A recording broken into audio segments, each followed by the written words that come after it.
memukul orang, apalagi membunuh orang, baik yang bukan muslim apalagi yang muslim, tanpa hak, itu hukum yang haram, dosa besar, minal kabair, termasuk dosa-dosa yang besar. Menyakiti orang saja, apalagi orang itu satu agama, ditambah lagi masih ada saudara, ditambah lagi tetangga, itu juga dosa besar. Diriwayatkan an Anas radhiyallahu anhu, qala Rasulullah sallallahu alaihi wasallam, man ada mu'minan faqad adani. Barang siapa orang yang menyakiti seorang mukmin, barang siapa orang yang menyakiti seorang mukmin, apapun jenisnya yang disakitinya, baik itu lewat lisan maupun lewat tangan maupun lewat kaki ataupun yang lainnya, faqad adani, maka orang itu telah menyakitiku, kata Nabi. Wa man adani faqad adallah. Barang siapa orang yang sudah menyakiti diriku, berarti dia telah menyakiti Allah. Wal-iyadu billah. Wa man adallah ta'ala falyatabawwa maq'adahu minan nar. Barang siapa orang yang sudah menyakiti Allah Subhanahu wa ta'ala, maka tempatnya untuk dirinya adalah di dalam nerakanya Allah Subhanahu wa ta'ala.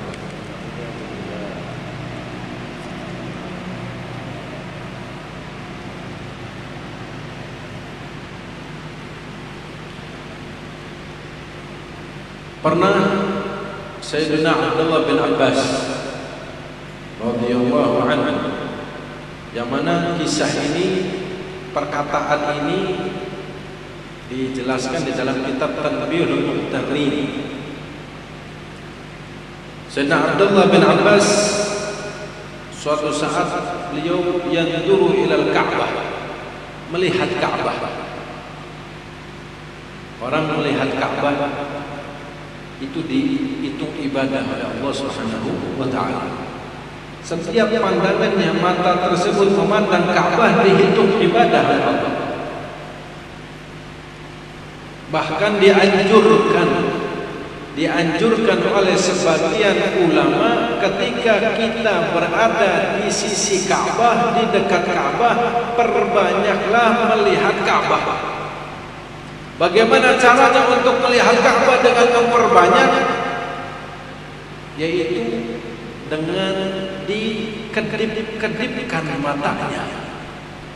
Dengan satu kali kedip kita memejamkan mata kita lalu melihat Ka'bah, dihitung dia melihat Ka'bah.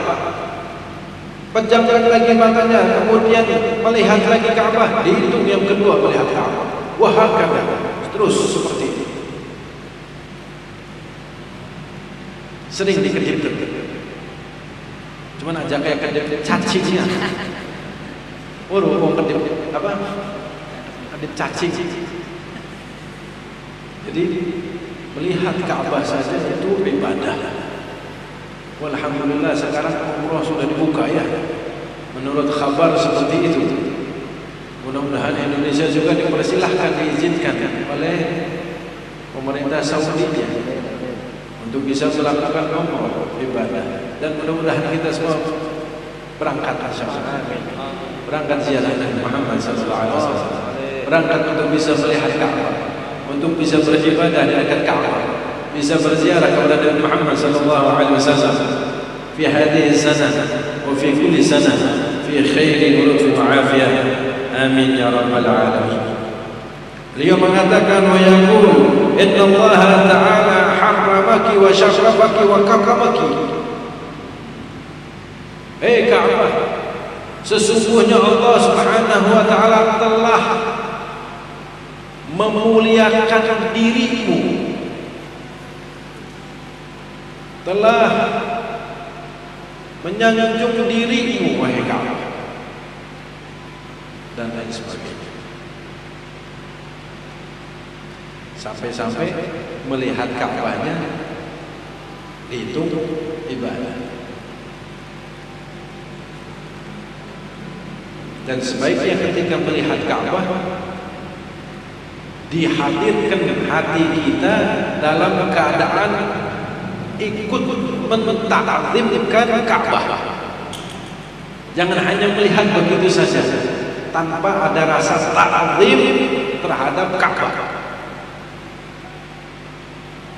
Sama kita melihat Al-Quranul Karim. Kalau kita melihat Al-Quranul Karim itu juga dihitung ibadah kepada Allah. Baru melihatnya saja, belum baca, belum memegangnya, ibadah.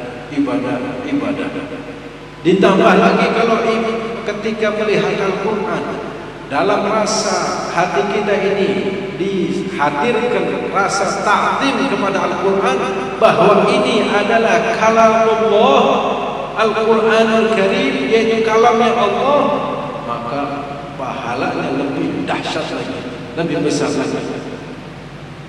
Wahakata waqis ala dalik, dan seperti itu yang lainnya.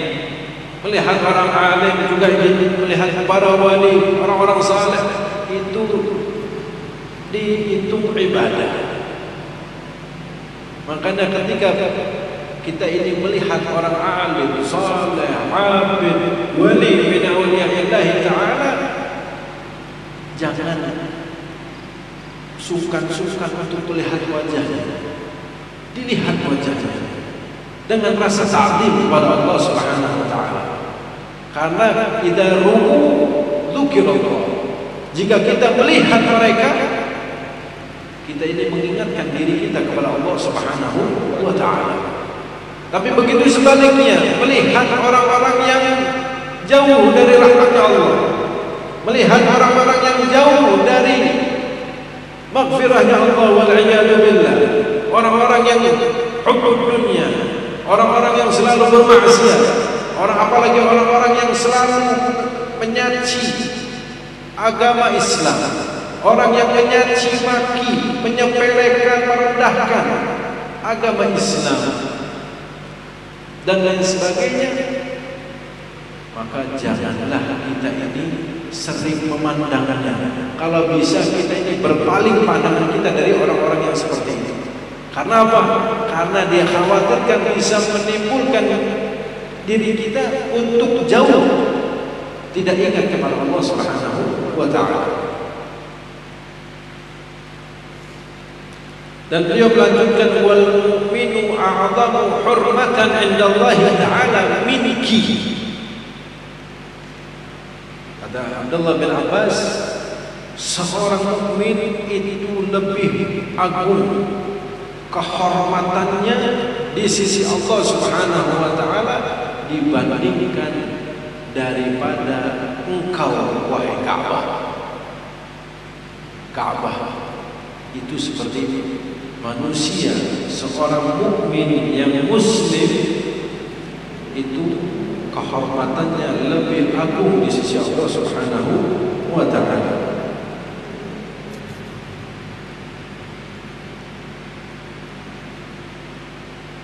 Pernah ada satu cerita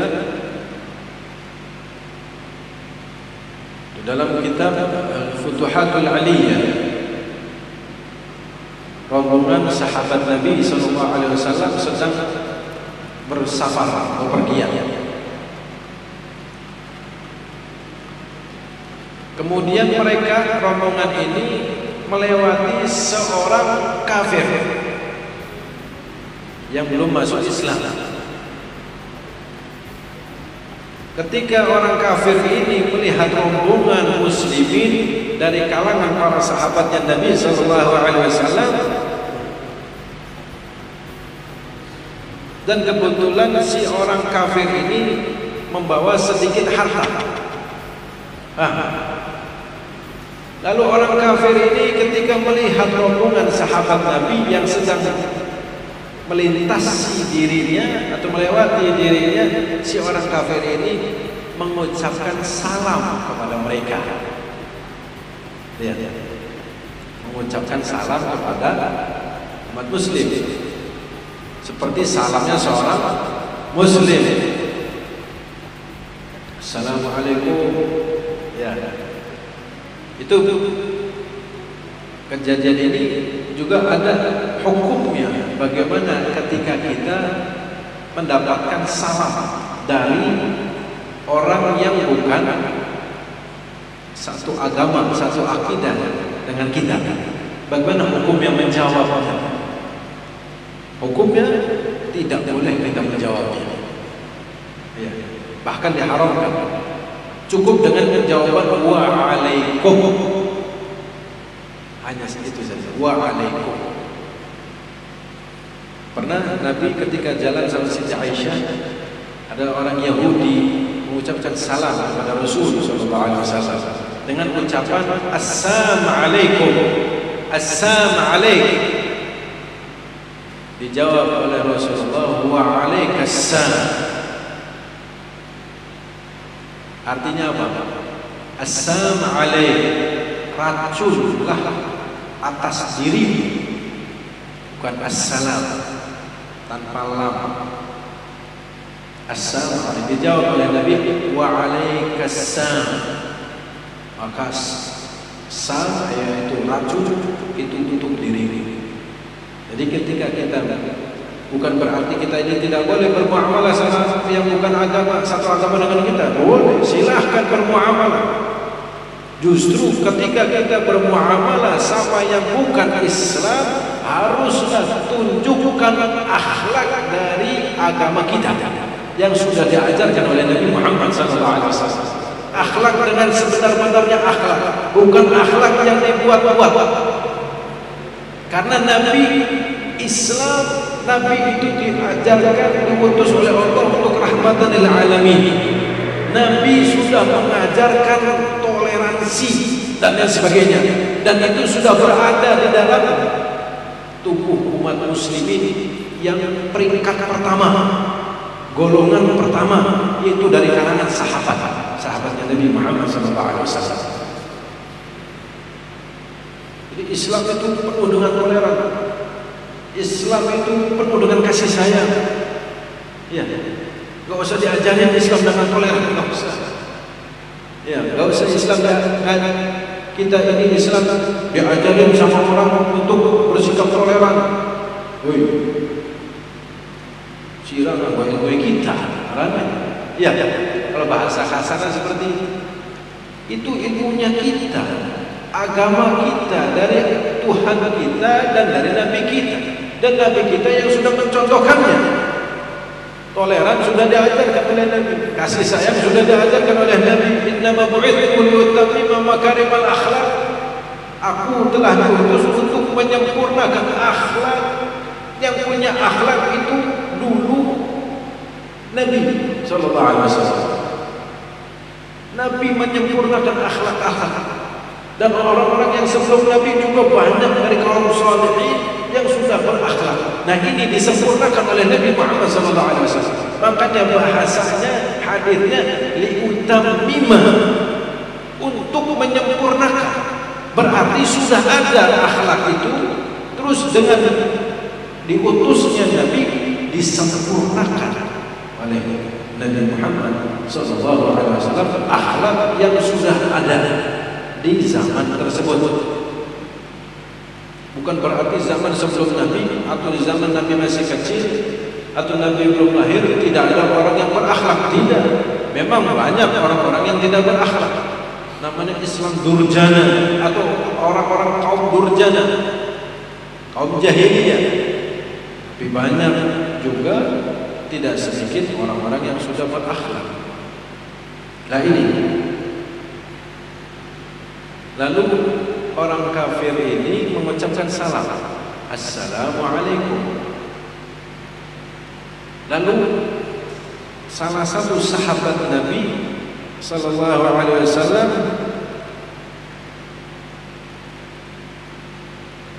yang bernama Mahlam bin Juthamah,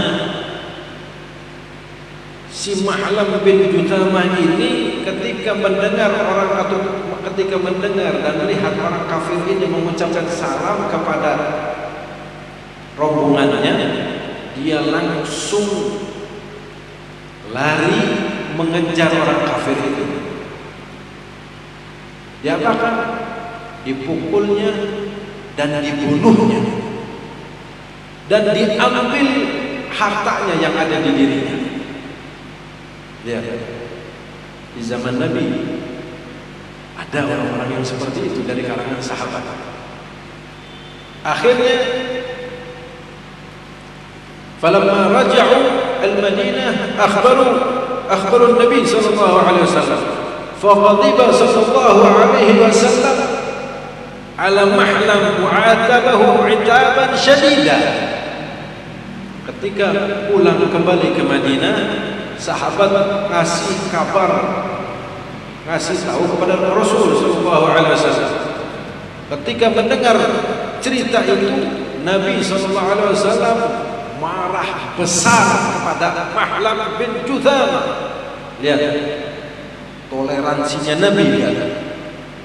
Ini yang toleran sebenarnya, hakikat toleran ini yang dibawa sama Nabi Muhammad sallallahu alaihi wasallam. Bukan kita yang pura-pura toleran atau menjual nama toleran dengan maksud yang sudah dibungkus dengan rapih dan bagus untuk maksud tertentu, untuk keperluan kepribadiannya, keperluan golongannya, kepentingan golongannya dan pribadinya. Wal'iyadu billah. Lalu Nabi mendengar kabar itu, si Mahlam dimarahi oleh Nabi sallallahu alaihi wasallam yang sangat dahsyat. Lalu si Mahlam ini minta ampun kepada Rasul. Ya Rasulullah, istaghfirli. Ya Rasulullah, mohonkan ampun buat diriku ya Rasulullah. Mohonkan ampun kepada Allah buat diriku ya Rasulullah. Dijawab oleh Rasul, idhab la ghafarallahu lak. Pergilah kau, Allah tidak akan mengampuni dirimu. Bayangkan Nabi ketika melihat orang yang seperti itu, yang sudah melampaui batas, Nabi itu tidak pernah marah. Ya, dalam arti tidak pernah marahnya kalau yang menyinggung untuk pribadinya saja, dirinya yang kesinggung, Nabi tidak pernah marah. Tapi kalau urusan agamanya Allah, syariatnya Allah, orang yang paling marah pertama itu Nabi Muhammad SAW. Jangan dipelintirkan. Sekarang zaman pelintar-pelintir. Iya. Cuman masalahnya lamun kepelintir, kesleo kan ya.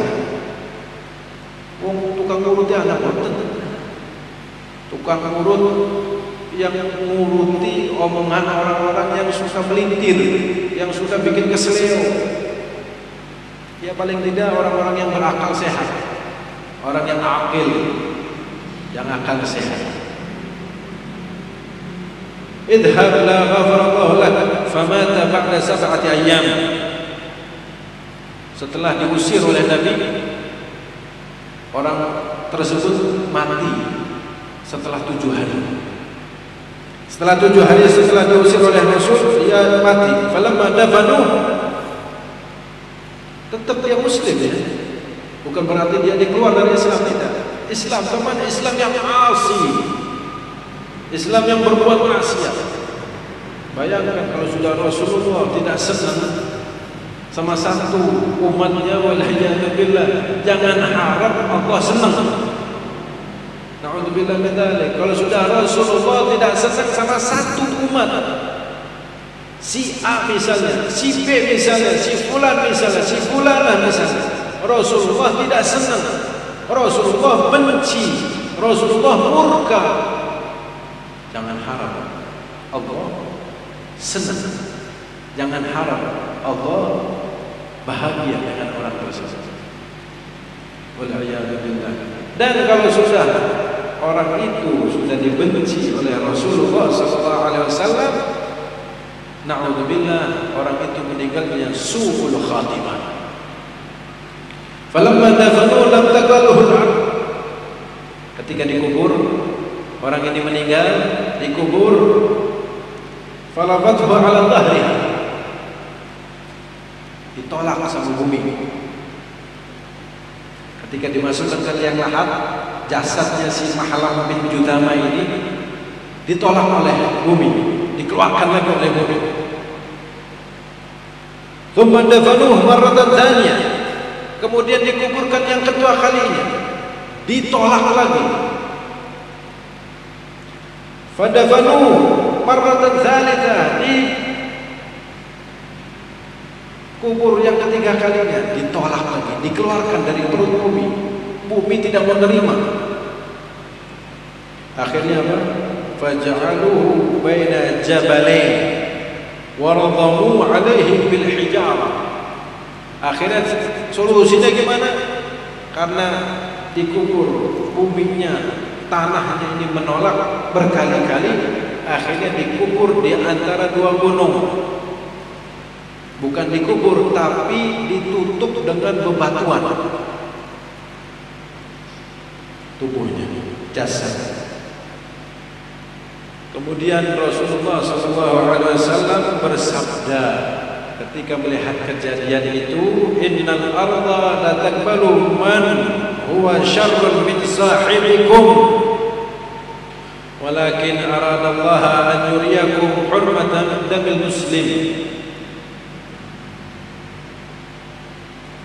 Sesungguhnya bumi tidak menerima bagi orang-orang yang bejat, yang durjana, yang tidak baik, yang selalu mencaci, yang selalu menyakiti dari sahabat-sahabatmu. Walakin aradallaha an yuriyakum hurmatan damil muslim. Akan tetapi Allah berkeinginan untuk menjaga kehormatan darahnya seorang muslim. Karena seorang muslim tadi, al-mu'min a'zamu hurmatan indallah. Seorang mukmin itu sangat agung, sangat besar kedudukannya, penghormatannya di sisi Allah Subhanahu wa taala. Mudah-mudahan Allah Subhanahu wa taala menjaga diri kita dari berbuat maksiat kepada Allah, menjaga diri kita dari berbuat maksiat kepada sesama makhluknya Allah, baik yang satu agama maupun yang berbeda agama, yang satu ras maupun beda ras dan lain sebagainya. Kita tetap berbuat baik, bermuamalah, berakhlak yang mulia. Apalagi kita seorang muslim, seorang mukmin, tunjukkan akhlaknya Nabi Muhammad SAW dengan sebaik-baiknya, baik akhlak lewat lisan kita, akhlak tangan kita, akhlak langkah kita, bahkan akhlak senyuman kita.